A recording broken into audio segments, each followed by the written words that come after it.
Hello guys welcome back to my channel Preetha's album. So केमन आछो तोमरा सबाई गाइज, आशा करी तोमरा सबाई भालो आछो। तो तोमरा तो आगे भिडियोते देखिয়েছো যে আমরা হোটেলে গিয়ে লাঞ্চটা করলাম।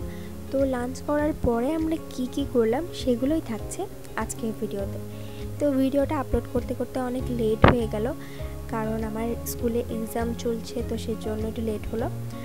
তো ফার্স্টেই আমরা চলে গেলাম রেডিয়েন্ট ফিশ ওয়ার্ল্ডে। আর এখানে ঢুকলে সত্যিই মনে হবে যে তুমি সত্যি একটা মাছের দুনিয়াতে ঢুকে গেছো। চারিপাশে শুধু মাছ আর মাছ, আর অনেক সুন্দর করে ডেকোরেশনটা।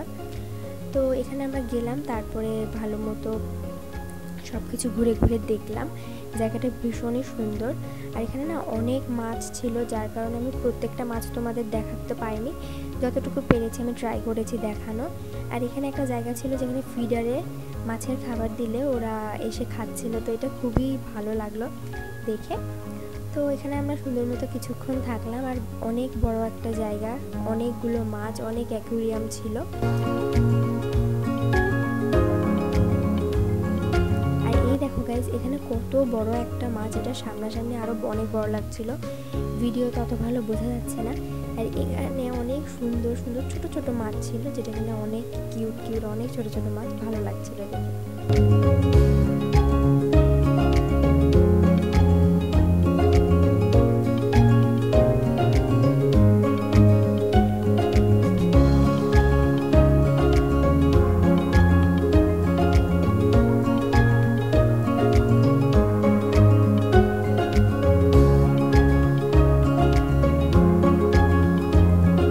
দেখো গাইজ, জায়গাটা কিন্তু ভীষণ সুন্দর, আর প্রত্যেকটা অ্যাকোয়ারিয়ামের ভিতরে লাইট দেওয়া ছিল, এটা দেখতেও মানে ভালো লাগছিল সামনাসামনি। আর তোমরা যারা যারা এখানে গিয়েছো তারা তো দেখেছো কতগুলো মাছ এখানে, আর প্রত্যেকটা মাছই দেখতে ভীষণ সুন্দর আর একদম ডিফারেন্ট।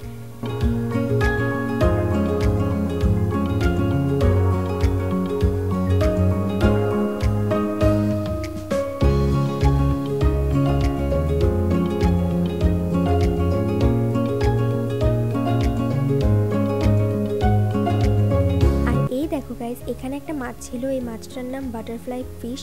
সামনাসামনি সত্যিই মনে হচ্ছিল যে জলের ভিতরে প্রজাপতি উঠছে, আর এত সুন্দর দেখতে।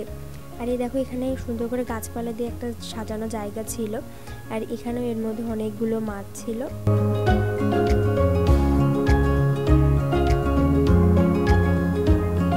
তারপরে এই জায়গাটাতে অনেকগুলো লাল কাঁকড়া ছিল, আর পুরো জায়গাটার মধ্যে আমার থেকে ভালো লেগেছে এই জায়গাটা, কারণ এটা উপরে অ্যাকুয়ারিয়ামের মতো করা ছিল, ভিতরে কচ্ছপ ছিল, আর অনেক বড় বড় মাছ ছিল, যেগুলো দেখতে খুবই ভালো লাগছিল।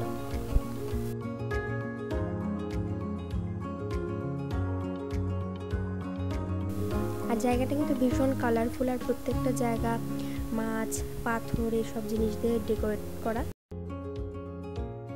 আর এখানে দেওয়ালে ছোট ছোট করে অ্যাকুয়ারিয়াম করা ছিল, আর প্রত্যেকটার ভিতরে ভীষণ সুন্দর সুন্দর মাছ, আর এই মাছগুলো তো কতটা কালারফুল আর একদম ছোট ছোট।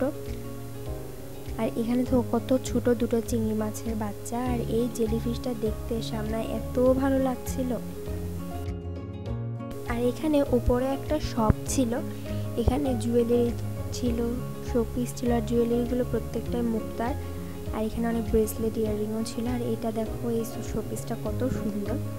তারপর আমরা একটু ওপরে গেলাম, ওপরে একটা প্লে জোন ছিল, তার পাশে খাওয়ার জায়গা ছিল। তারপর নিচে গিয়ে চা, তারপরে কক্সবাজারের গুলগুলি বিস্কুট, আর এই যে কেকটা খেলাম যেটার মধ্যে ডিম দেওয়া ছিল, এটা খুবই টেস্টি একটা কেক। তারপরে আমরা একটা ফিশ স্টলে গেলাম, এখানে সব সামুদ্রিক মাছ, আর মাছগুলো সামনাসামনি ভীষণই ফ্রেশ দেখতে। আর তারপর আমরা এখান থেকে দুটো কাঁকড়া, লবস্টার এগুলো নিলাম, এরা আমাদেরকে খুব সুন্দর করে ফ্রাই করে দিল। তারপরে এখান থেকে খেয়ে আমরা চলে গেলাম আলগনি রেস্টুরেন্টে ডিনারটা করার জন্য। এখানে গিয়ে আমরা মোরগ পোলাও, তান্দুরি চিকেন, গার্লিক নান, বাটার নান, আরও অনেক কিছু নিয়েছি, স্যালাড নিয়েছি, লইটা মাছের ফ্রাই, আর বিরিয়ানির সাথে ওরা আচারও দিয়েছিল। তো প্রত্যেকটা খাবারের টেস্ট অ্যান্ড কোয়ালিটি খুবই ভালো ছিল। আর নিচে রাবড়ি দিয়ে জিলাপিও ভাজা হচ্ছিল, এটাও আমরা নিয়েছিলাম, এটা খেতে খুব ভালো ছিল। তারপরে আমরা সবাই একসাথে ডিনারটা করলাম। আর কক্সবাজারের ভিডিও কিন্তু গাইজ এখনও শেষ হয়নি, আমরা পরের দিন কোথায় কোথায় গেলাম, কি করলাম সব তোমাদের সাথে আমি শেয়ার করব। তো সেই ভিডিওগুলোর জন্য ওয়েট করো। তো আজকের ভিডিওটা এই পর্যন্তই। ভালো লাগলে একটা লাইক করে দিও এবং আমার চ্যানেলটাকে সাবস্ক্রাইব করে দিও। Bye bye guys, love you.